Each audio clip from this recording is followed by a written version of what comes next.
Alright, so our country is Venezuela. So this is Carlos Andres Perez. He was president of Venezuela twice. He was first elected in 1974, and he served until 1979, and it was actually a period of peace and prosperity for Venezuela. He was then re-elected in 1989, I think, and so he was re-elected in 1989, and this was a period of time where there was a lot of economic problems in Venezuela and a lot of political turmoil. So Perez was actually the first president in Venezuela to be kicked out of office by the Supreme Court for the embezzlement of, I think it was around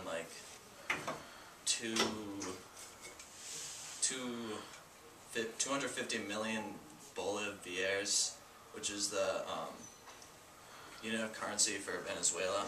So he was a pretty bad guy. There was a lot of protests going on during his time, and he would basically have the police use military force against basically innocent protesters who weren't armed at all, and they would shoot protesters, and they killed a lot of people, and it was a very bad time for Venezuela and the country itself. Perez also violated human rights with a lot of the protest stuff. The one incident was the Caracazo, which was big protests in the capital of Venezuela, which is Caracas, and here it's said to be some reports say that almost 2,000 people were killed in the protests, and most of them were just innocent people that were trying to speak out against Perez's government and what he was doing and the economy and such. So, durante la presidencia de Carlos Perez eran muchos protestas del gobierno. Las protestas eran muy violencia y muchas personas fueron matar.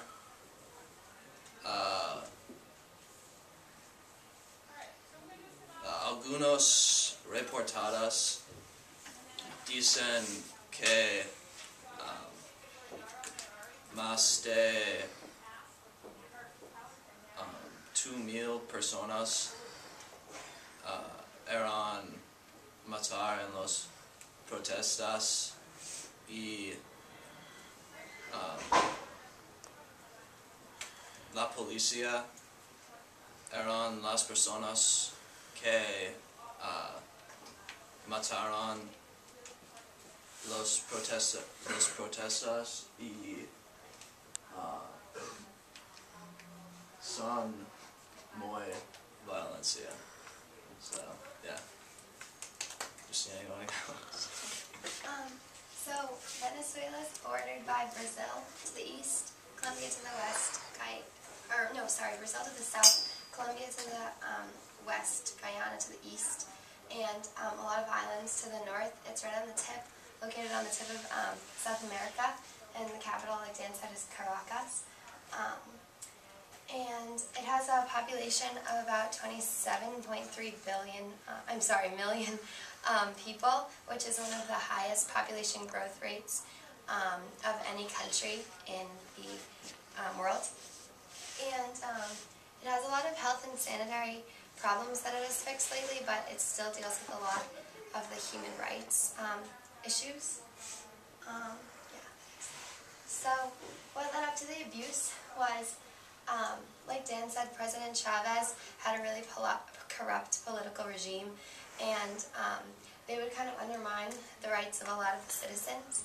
And the Venezuela relies a lot on oil, so in 1980, the oil prices collapsed, causing a lot of Venezuela to go into poverty, which is the picture, and it raised from 33% to 66%.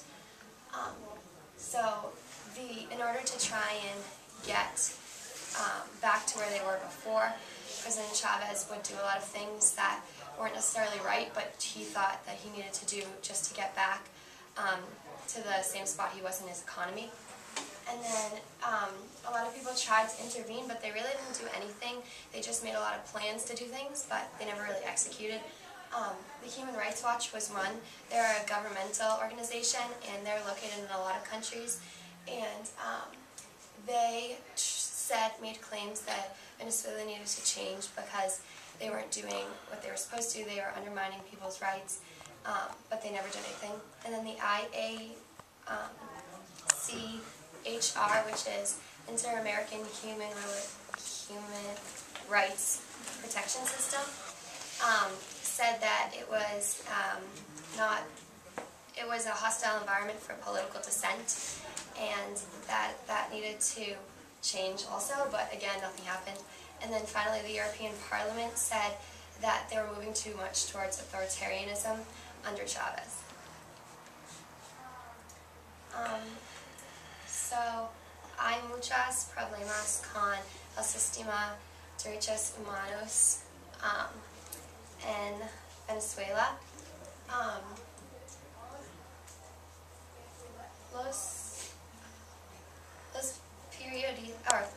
El gobierno solo permite los periodistas cubrir la historia porque no saber sobre las violaciones de humanos derechos. Solo permite usar algunas picturas y historias sobre la destrucción y porque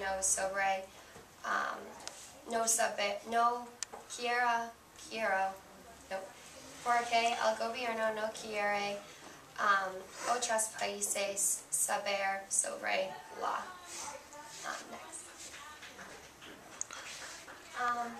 También es horrible que el gobierno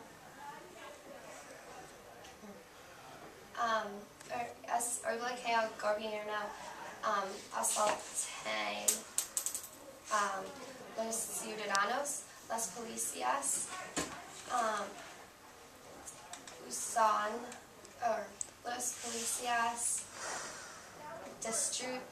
los periodistas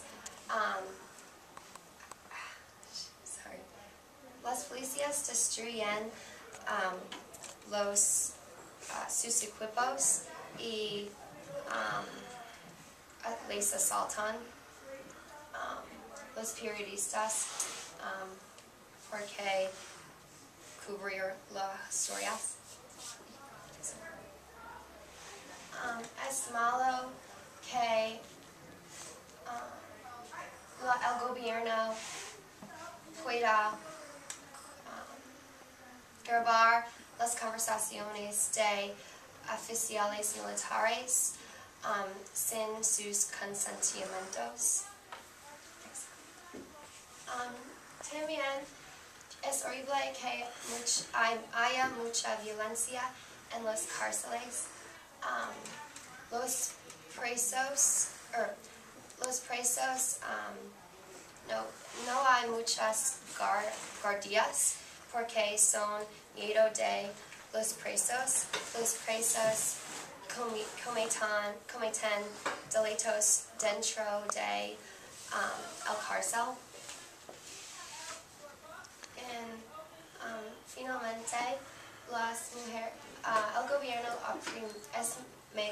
es horrible que el gobierno opriman los derechos de las mujeres. Las mujeres pueden